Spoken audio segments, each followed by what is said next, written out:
Hey everyone, welcome to Transformation Mondays. My name is Sin Lagos and I will be your host for this series where we explore how to transform our visuals and our workflows using Adobe's tools, right? Adobe Creative Tools. So today we're going to be exploring our workflows. So if you're a photographer like me, you often find yourself in this place of ambiguity. What do I do with the photos that I took once I've taken them? Do I show them off? Do I just put them away in a digital folder to collect digital dust? We've all been there. I've been there one too many times, even many years later. So one of the things we're going to be learning here today is how to use cross platforms like Lightroom and Adobe Express to learn how to introduce a workflow where you advocate for promoting for your work and you let the world see your photos. It's so important in our process. I know it sometimes feels like, a little self-indulgent, but you and I know your work is valuable and it's worthy for many eyes to see it and other people to experience it, right? Because photos have that power of experience. So today we're going to jump into Lightroom. We're going to learn about how to batch edit photos. Some of my tips and tricks that I like to use to batch edit some photos that we have here. And we'll jump into Adobe Express. So tune in for that. All right, jump into the chat. I already see some folks. I have Wade. We have Bern. Okay, I should be wearing my glasses right now. But anyways, jump into the chat. Let us know where you're joining us from. I'm glad that you're here. I know Mondays can be a little bit heavy, so be light with yourself. Be kind. Let's jump into Lightroom and start experimenting, shall we? All right. So I'm in Adobe Lightroom, not Adobe Lightroom Classic. We are in the cloud-based Adobe Lightroom. I really enjoy this space because in general, I've started to really get into it. I used to start in Classic and it has its own perks. Believe me, I still use it. But I think for this workflow, this is gonna fit just right. So see some of these photos here I collected. I'm gonna tell you a little bit about them first. So I collected these photos that I took here in Austin, Texas, which is where I'm based in.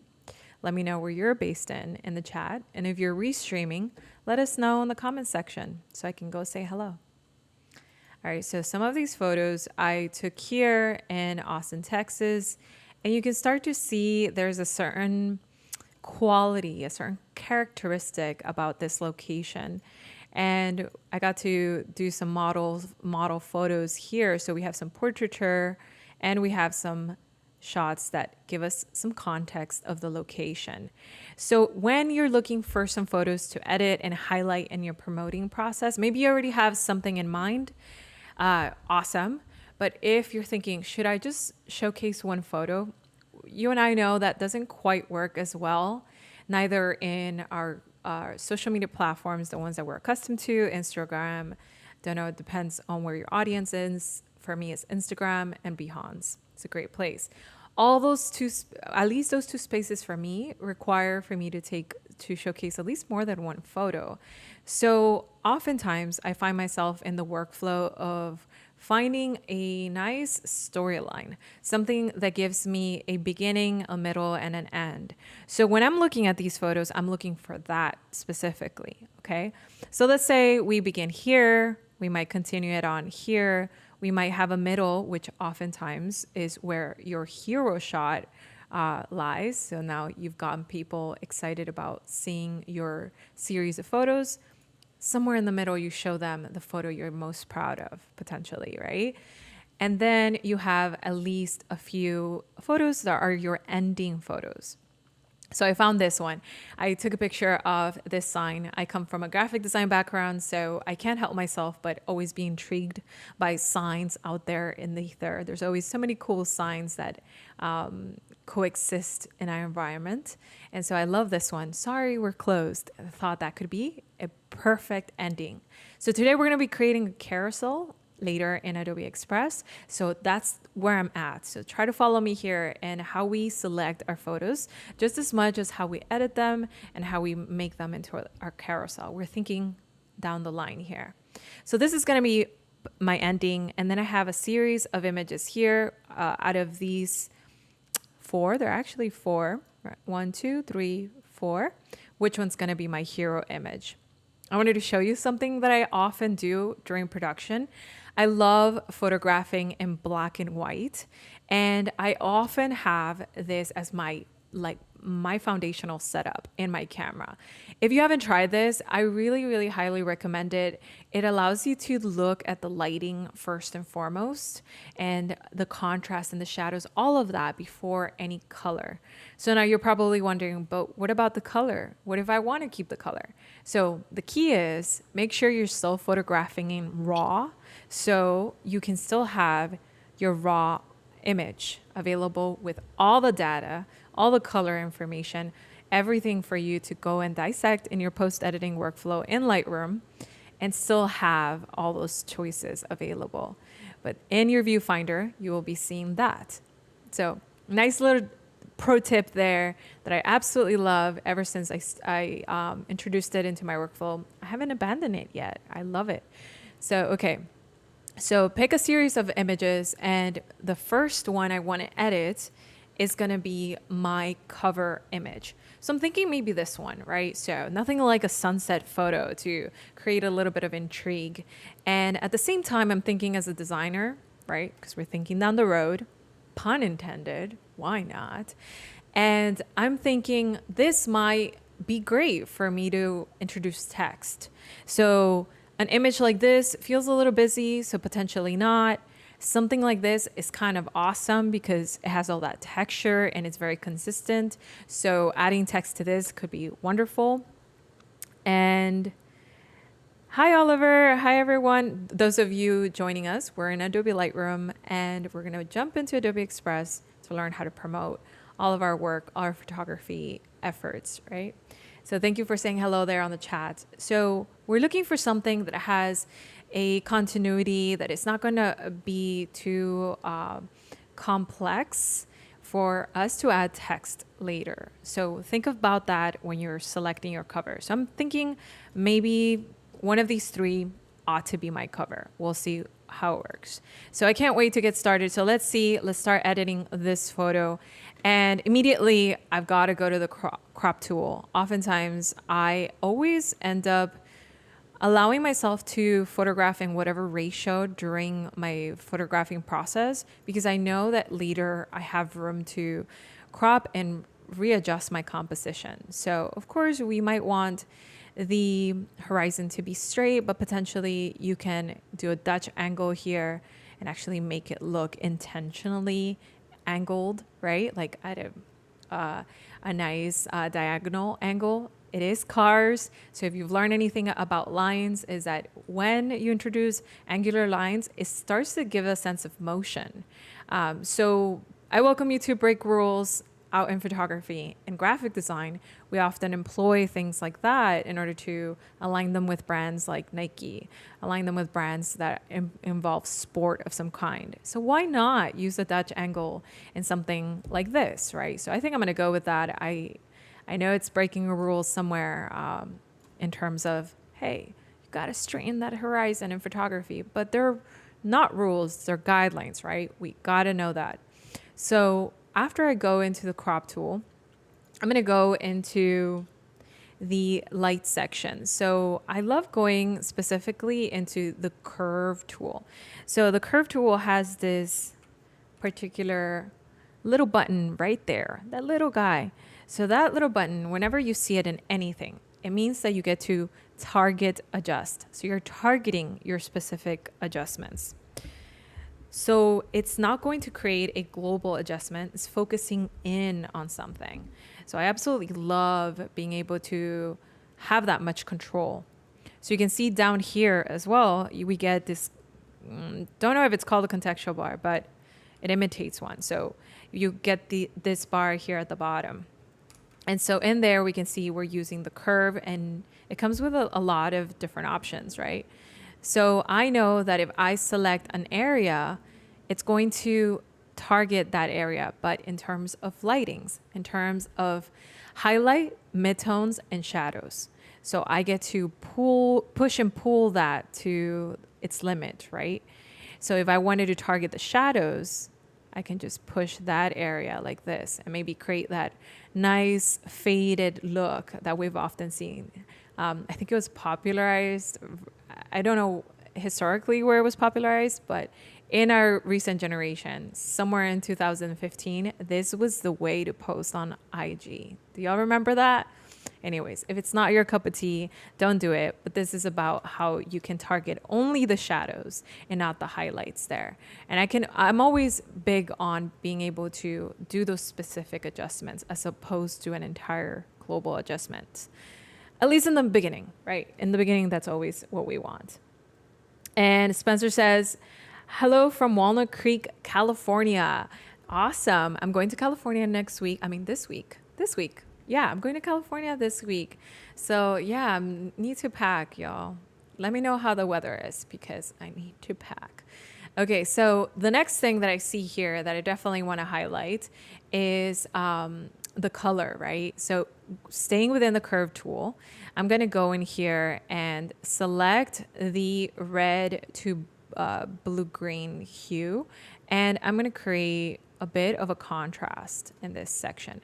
I'm just going to do that by adding a dot at the very top so we get that S curve, which we're so familiar with. But it doesn't end there. I'm going to continue doing that across all the color channels to create a certain color contrast that is layered on top of each other. So now that this, from this to this, right?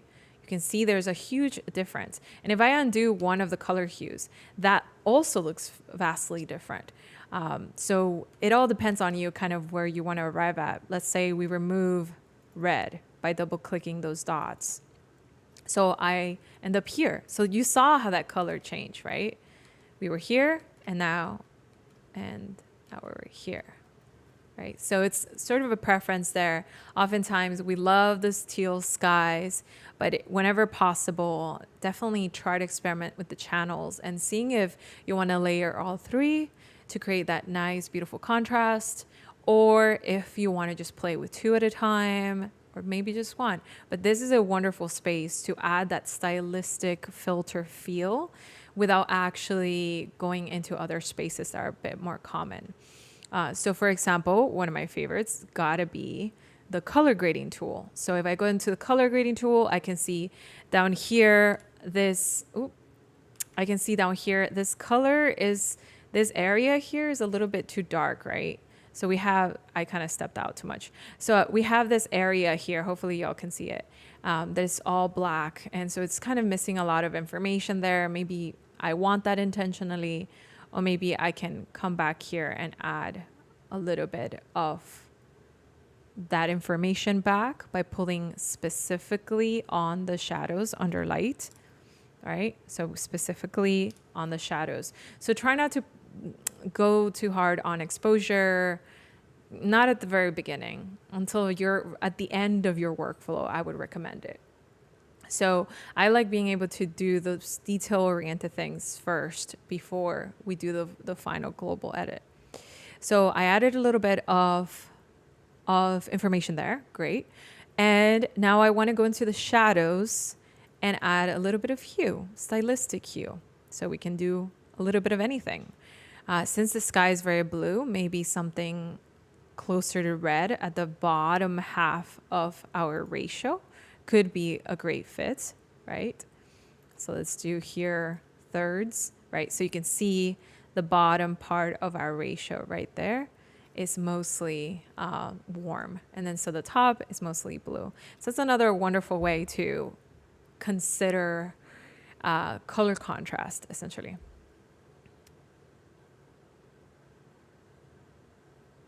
Awesome. So I'll be looking at the chat, y'all. So if you have a question along this part of our workflow, let me know. If you have explored Adobe Lightroom or you find Adobe Lightroom Classic to be your thing, I am curious to know that. I definitely find myself torn between the two quite frequently. Okay, so I love the way that looks. This is how we had it before, and I'm just hitting that backslash, and this is how we have it now. So now, how do I add that color hue to other scenes. Now, potentially I can do a couple things. I can go down here at the very bottom, right? You see it, copy, edit settings, and I can go in there and it gives me a nice visual of what's going to happen here. I love those guides. Definitely don't just skip them. They're like little ways to just really level up how much you know about this user interface, right? So batch edit your photos with copy and paste. You can copy all of your settings or some of your settings essentially. So got it? Awesome. So then I can copy that and I can paste it to another area. So I can choose to paste it here. Now, something happened here. I did definitely get a color shift. You can see the before, you can see the after, but it wasn't a color made for this time of day, right? So we know we have to revisit it. We can't just leave it as is. Those areas where we increase the shadows, right? We increase that shadows and we really pushed it to plus 71. We might want to bring that down because this was a different time of day. Those highlights are clearly blown out. So let's bring those down also. And to make it even easier, let's bring our friend the target adjustment tool from the curve tool and actually target that area, right? Let's see. We can target that area and change a little bit of the intensity of that color. Now, you notice that I changed also the hue because I'm resting on one of the channels. If we don't want that to happen, we want to be able to be on the furthermost to the left, which only affects my highlights, midtones, and shadows, right? So this one right here. So if I select that area, then it kind of fades it out. Now, I think in this image, I definitely didn't have the optimal settings, so it can only go so far, but we can help it by reducing that highlight so it's not entirely blown out, and also by adding a little color palette to that highlight to really mimic a sense of ambient light, right? Like a warmer light tone or something a little bit cooler. So it all depends. But then that way it doesn't look so harsh. That's, I think, the ultimate goal there. So even though we added this filter, copy pasted that filter, we still needed to do a few adjustments to fit the lighting conditions of this one. So you can't quite batch edit unless you ask yourself the question, are all my 30 photos under the same light condition? And I think that's going to be key to any batch edit, no matter where you are. So definitely consider that. But if in the case that the light changes a little bit, a quick adjustment will be just fine, and you can still increase the speed of that workflow nonetheless. So I like the way that looks. All right, so now we have 2 out of our way to complete it, looking good. And Wade says, oh, cool. Troy says, what's up? Oliver, I'm not sure if I said hi to you yet. Awesome. Okay, cool. I got to keep up with y'all in the chat. Then it gets like this gigantic conversation and I feel like I'm missing out, So we're going to edit this one next. So what do you guys think? Should we copy paste it? Or we can do something else. We can try doing a filter of our previous photo, or we can experiment from scratch. So I definitely have my own resources of filters I've created in the past, and I highly encourage you to do that for yourself. If you find that you enjoy a edit, and you're like, maybe this could happen again. Maybe I get to come to this location again. I might want to then save it as a filter. So here are some examples of some of those filters. You can start to tell how different they look. So I'll show you how to make that filter in just a bit, but I want to inspire you to make filters of your own and really allow yourself to experiment with different styles. Look how different that looks from this one, right? Or from this one. So a lot of times I make these filters for 2 different reasons. Like, for example, that one might not be a great fit. At times it's because I'm working with a different camera. So some of these filters are befit for a particular equipment over others. So keep that in mind. What may work for one camera may also not work for another, right? Like we're making this very, very tailored to our light conditions and our camera and equipment. And of course, our settings are never left behind. So let me show you how I make a color edit. So let's say, for example, we did what we did to our previous image. Let's go into our edit right here. So let's say we created that color contrast just like before. Let's see what would happen to this image using that classic S curve to create a little bit of contrast. And follow me here. I know it looks a little gnarly, but then it starts to get a little bit better, right? We create a little bit of contrast with the lighting. And potentially the green is a little bit too much here. I think I overdid the green. And just like I told you that we have the target adjustment tool, that little guy right there that is looks like a target, in fact, we can also find it down here under color mixer. There it is again, color mixer, target adjustment tool. So what does that mean for us? So when we have the target adjustment tool, down here, we're also going to have visibly all of these different colors. So I can go from here after creating some color contrast in my channels. I can then grab the target adjustment tool, select an area of color. This time it's not highlight, shadows, and midtones specific, but it's color specific. So I can go into certain areas, let's say the sky, and change the hue. We can change, the saturation in that case. It looks like I was in saturation by default. We can change the hue, so we can get that beautiful teal sky. And we can change the luminance, so we can make it even darker, more contrasted, and more dramatic, if you will, right? We can look at our little buggy here and change that luminance in it too. We can change that hue to pink. In fact, that's cool.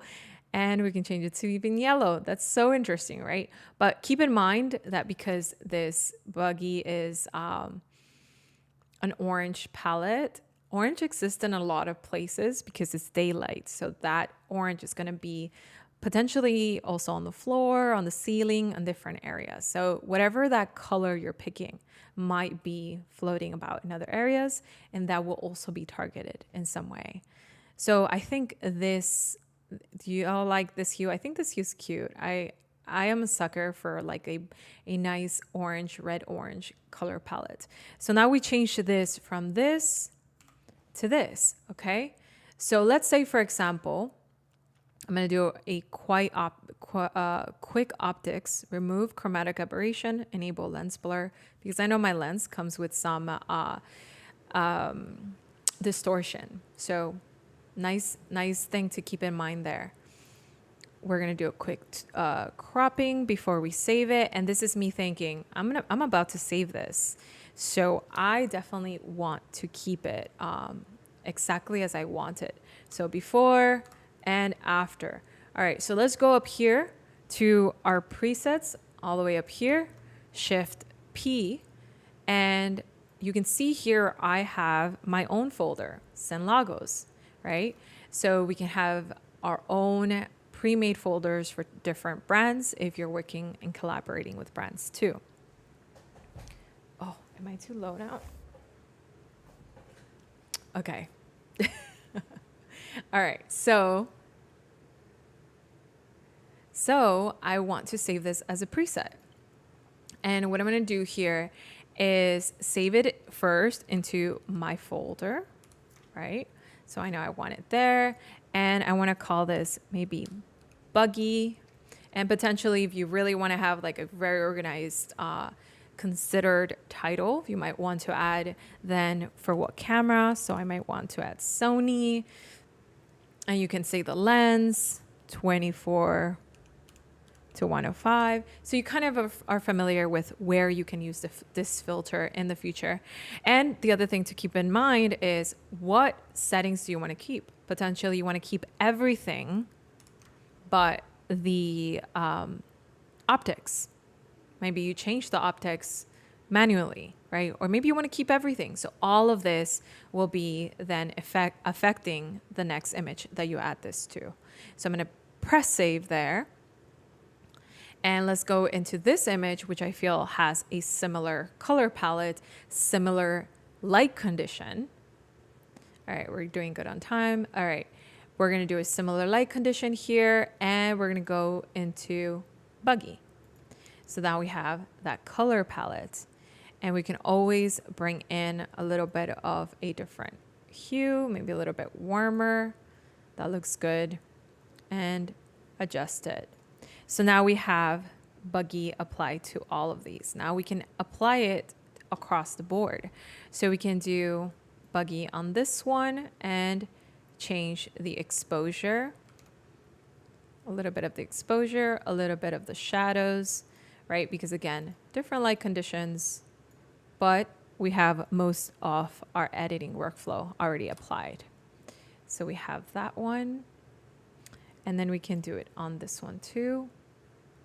At this point, I can just go like this, select them all, and do buggy. And we can even determine the amount that we want. So do we want it to be very extreme? Do we want it to be a little bit less, just a little hint? And you can tell, I absolutely love how this switches the sky completely. Do you see that? It also added that distortion correction, right? So you saw how it looked before, and then that distortion correction is applied. And we can also go to this one here and do, got lost there. All right, buggy. So I can also make an adjustment to this really quick and go into my target adjustment tool, select this area and switch that to be a little bit kinder to this image.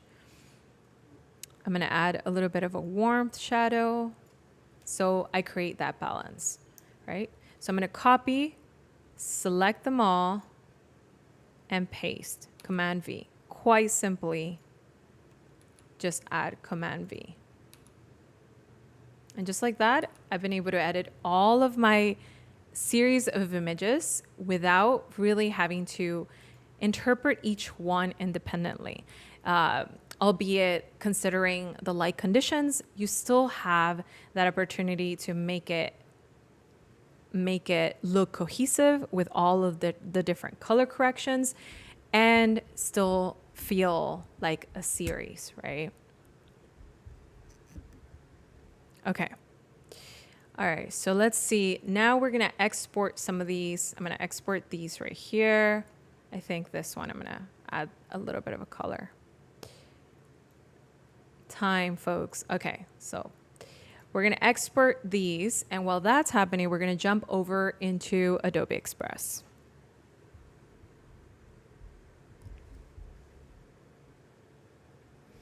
Wade says, proper chair adjustment is important too. Yes, I just feel like I'm reaching to my mic a little bit. But yes, I kind of went for it. All right, so let's do a quick exporting. We're gonna do small for now. You're welcome to do a large exporting to honor your images, but I'm just trying to make this as fast as possible. So I'll do it here. Let's see, let's show the sidebar and save them there. Okay, so now that we've done that, let's jump into Adobe Express. And this part is gonna fly because we know we love photography and we love editing. Some of us may wear both hats. We might have that ability to wear both hats and be designers and be all of these different things for our entrepreneurship journeys and our small businesses. But I get it, sometimes not so much. So what we want is always a little bit of a helper. And I feel like Adobe Express is wonderful for folks who are either entering the space of promoting their work or folks who are already familiar, but they want a little bit of help with having templates already as a baseline. So that's what I want to talk about today. So one of the most recent features in Adobe Express, which I've been testing, has been text to template. So you've heard it before, text to images are text that generates images, text effects are text that have effects essentially, but you're writing a prompt first and foremost. The same goes with text to templates. So I went out of my way here earlier, and I wrote photography, minimalistic design to showcase my photos, because that's quite what we want today, right? We want a design to showcase our photography. So I'm going to hit generate, and what that is meant to do isn't so much a research on the templates that already exist within Adobe Express, but more so a brand new version of it. Now, this is still in its beginning form, so it's always going to generate something different, and potentially you might not find the one that you want right away. So I love hitting generate at least twice to find something that befits me. You can always select a size. So right here on the left-hand side, we're going to have a size available. So poster size. So for Instagram, we might want something like a square post. Poster size can later be edited into a 4x5, which is just a great fit. Maybe this one could be introduced. So we're going to go into maybe Instagram square for this time. Should we do that? Should we do that? No, I actually like this. Let's see what we got here. So this one is kind of cool. I like this already creating a cover image for me. So it invites the viewer to feel like they're going through a journey of a story, right? So I often love creating scenes like that. This one is also really nice. It has the entire image enveloping from edge to edge, which could be great because sometimes we want the whole image to be visible, and we have some text. So whichever way, we can go here and select see variations to see similar variations essentially that befit that look. So then you can start to explore, okay, this is my foundation. I know I'm going to edit the text, and I know I'm going to edit the photos because I want something to be my own. So what you're looking for is really composition. We're looking about the arrangement of the copy of the text itself. So we might find something like this. We can go into maybe this one right here. Kind of like this one right here.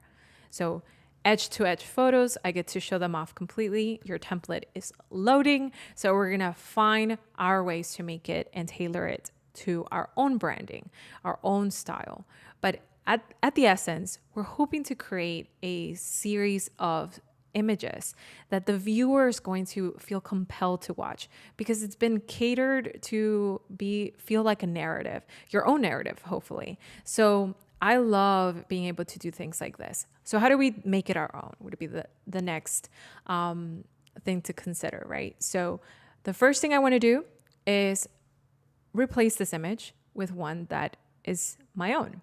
So what you want to do is go here to the left-hand side. Everything to the left is to modify anything on your canvas. On the right-hand side, we have all of our layers. So let's modify by going to this little button right here. And it allows me to replace that image. So I can grab from stock photography, but we have photos of our own. So we're going to upload from device here. And we have, let's see, we just did.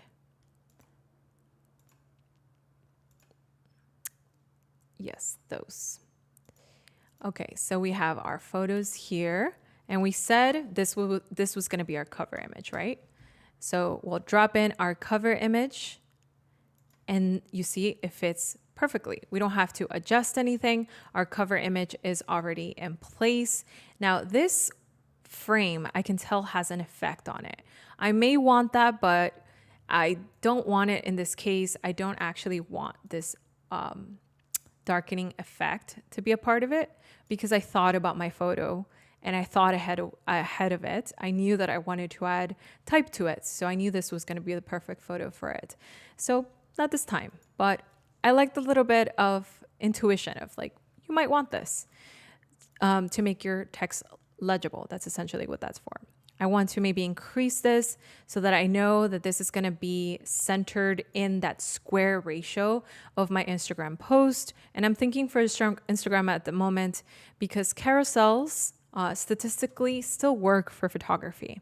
They still leave a level of essence. Folks still interact with it. So under the possibility of unpopular opinion that people think, Instagram no longer is for photos, in my own in my own experience, in my own testing, I found that this is a great way to still expose your work. So give it a go for your audience and see how they experience it, how they react to it, how they interact with it. At the end of the day, I think if you tell a story, we're all going to potentially feel something out of it and experience something. So I like that this has a title and it also has a subheadline. It says a minimalistic photography showcase. Did you notice that? Did you notice that it says an actual title that kind of befitted my prompt? That's pretty cool, right? So if in fact it was a minimalistic photography showcase or a showcase, you can title it anything you want. I love the presentation of it all. I do definitely want to change this font to something that works for me. So for example, under here, under the text, I do have my own branding. So I can have my own versions of fonts that I like. Maybe I want something that is a little bit funner, right? That one's pretty much too much, but let's go at the view all section to see all the different recommended fonts. So we can try something like this. We can try maybe something very bold to attract that attention, right? So you start to see the different variations that you can explore. Ooh, this one's kind of intense. I think I'm going to leave it at that. Oh, I like this one. A minimalistic photography showcase. Capturing moments, creating memories. That's beautiful. So it already gives you even a little bit of copy there. So you don't have to rack your brain over what can I say? Where do I begin? You know, I know we're visual storytellers more so than word storytellers. So that is an element to contend with sometimes. Like, what do I write on this caption? But, you know, a little bit of help goes a long way. So this is not a save the date. I can put here instead my tag, ads and logos, and maybe change that to my brand font. I need to update my brand font on this one, but I did love this font for a while. Yo, it's called Chi. It's amazing. I used it a little bit too much this entire year. So I can put it like this. So already it gives a sense of presentation. Something's about to happen. Hopefully we can still see the little car right there. Right there, right in the center. And so now that we have this scene, I want to potentially resize this to fit an Instagram sizing. So I know that a 4x5 is 1080 by 1350.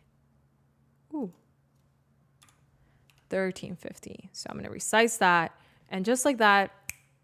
Did you blink? Did it happen immediately? It's just not about me wasting my time doing work that maybe I don't want to do, right? Like moving things around that don't really fit the creative agenda I'm trying to upkeep for today. So I love that it just like makes that assessment. Okay, here's how much we're going to shift the fonts to make it look like a new size. So I love things like this. It helps my workflow so much. So now we have the right size, and now we can duplicate it. So I'm going to go to this button here on the right-hand side, add, and we're going to go to add, same as size, or do we want to duplicate it? Meaning we're dragging the imagery, all of the essence, the fonts, the imagery, the subheadlines, everything. So I'm going to duplicate it, and I'm going to go in here and select this image and replace it and find a new image to showcase. So I might want to do this here, maybe this one, and I can use this original effect that allowed me to darken that image, and I could increase it here. And then here we can write something memorable. I can imagine saying a journey in Texas, exploring with my mind's eye. Exploring with my mind's eye. Okay, I can't get poetic on the spot, so I'm trying my best here. but imagine it's a paragraph, right? So we're doing an introductory paragraph, much like a book. And I love doing things like that because it allows me to kind of contemplate of why I even did this. Why did I take these photos? Why was that important to me? So I can do that and introduce the next series of images. So let's add again, and this time we're gonna do the same size, but we're not gonna drag the assets. We're only going to do the same size. And we're going to upload our media, going here on the left-hand side, upload media, and we're going to upload the remaining photos, but this time we're going to do a different composition. So we have this one here, and we have this one. So I'm going to do these two horizontal ones because that way we really give them some room to be visible and not overshadowed by text, right? So we can do something like this. Now, something I really like is going into my icons here, going to elements and finding things like arrows and finding ways to introduce that so you can really get folks to know that there's something else coming up. Something else is on the next scene. So we can find something like a nice arrow. Sometimes some of these look a little bit wild to me. I like to keep it simple, but let's see. Let's be playful today. So let's say we do an arrow like this. We can also find the next one and just paste it here. But this time it's not as visible, so we might want it to be a different color. So we might do white here. So you know that there's something else happening, right? It just makes you think immediately. Something else is happening next. I should probably press that button. Simple graphic design. It's gonna work wonders for you. Just add that little icon, whatever it is, teeny tiny, and it will give that action, inspire that action.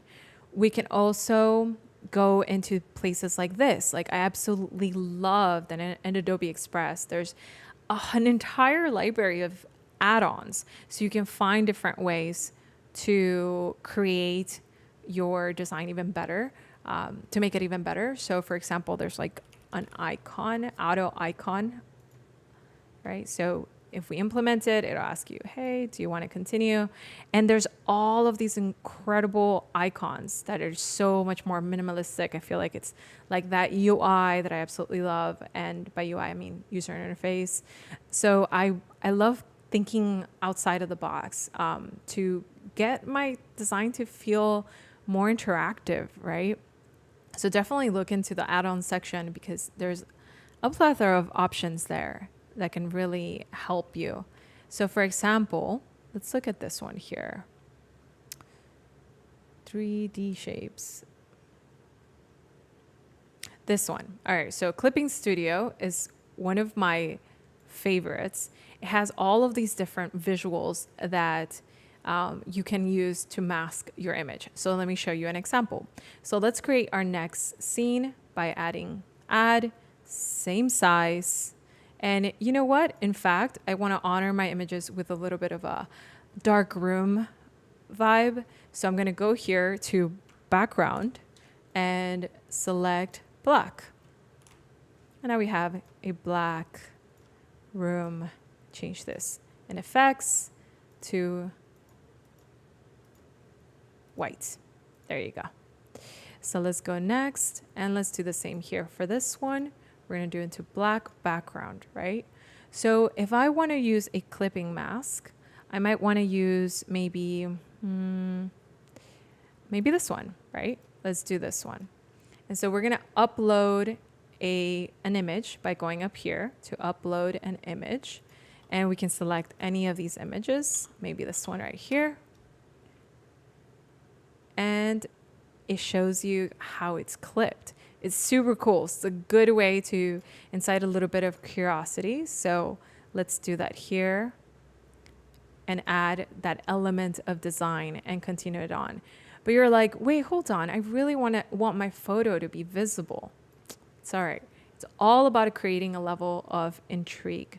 So for example, in this section, I might want to add also some copy. So let's copy that subheadline, come back here, add blurry moments,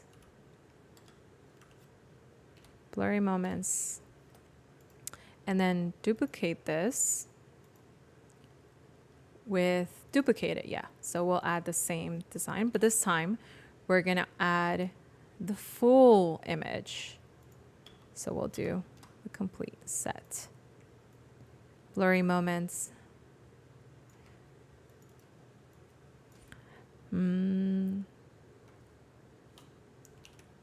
Unforgettable experiences. Right? So now it starts to feel like a book of sorts. Do you see that? So we start here. It makes you want to turn the page. It makes you wonder what else is next, right? And of course, in here we want to introduce our hero image. Let's go into those add-ons. Let's go to that icon. Auto icon. Search for arrow. And let's add an arrow in here. I think I like this one. Where did my arrow go? Because my background is black, so I can't see it. Let's add this one here. There you are. So we can add arrows like this, so it feels a little bit like natural user interface, right? Let's change that to white or whatever color brand you have, and change this background to black. There you go. So something else is still happening next. And of course, you might want to keep continuity with those arrows. Wade says, I like that font. Yeah, the wave looks super cool. Hi, PJ. Awesome. So the last one is going to be, well, one of the last ones is going to be our hero shot. So let's duplicate this one more time here. And do, of course, a hero shot requires a full screen, doesn't it? What do you think? Sometimes the layout design is absolutely everything you want. So let me do something like this. Go back to this handy button and hit replace. Upload from device and do one of our hero shots. This one right here.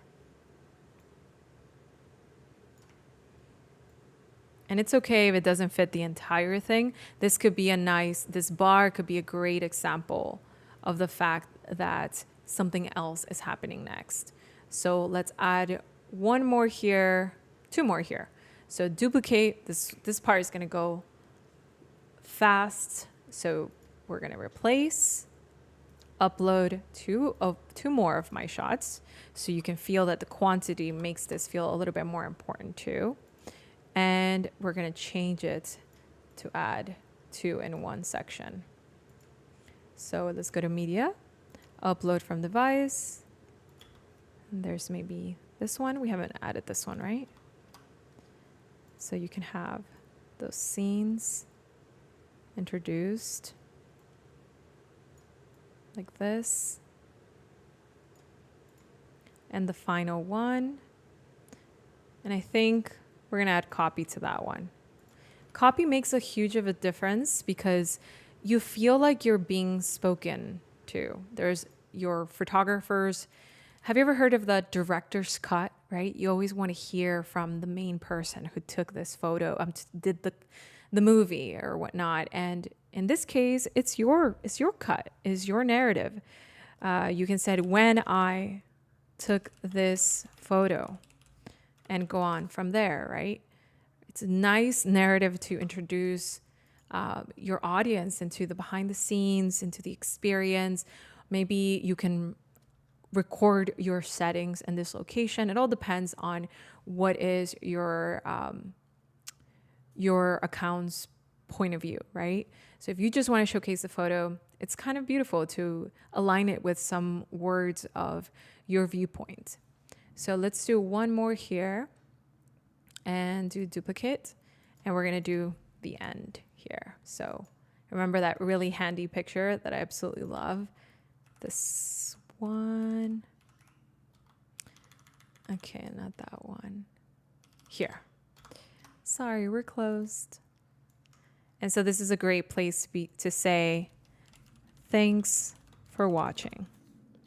Thanks for watching. Or thanks for scrolling in this case, right?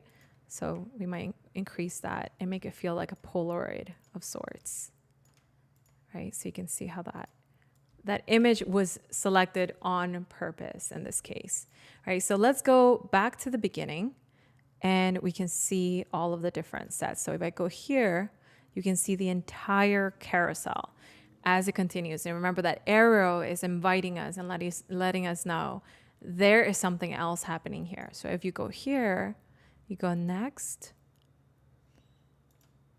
a minimalistic photography showcase, capturing moments, creating memories. At San Lagos, a journey in Texas, exploring my mind's eye, right? You can't help but want to read it. Blurry moments, unforgettable experiences.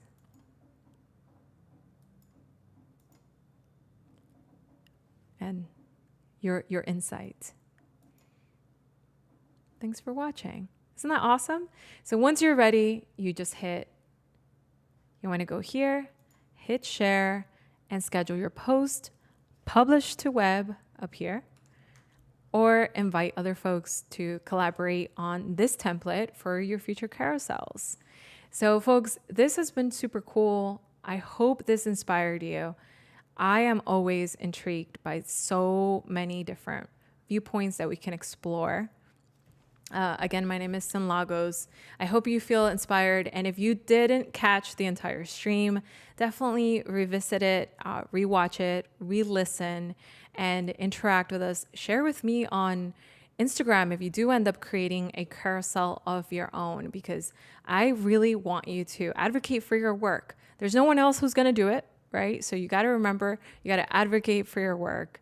Your work is beautiful. I'm sure your journey is just beginning.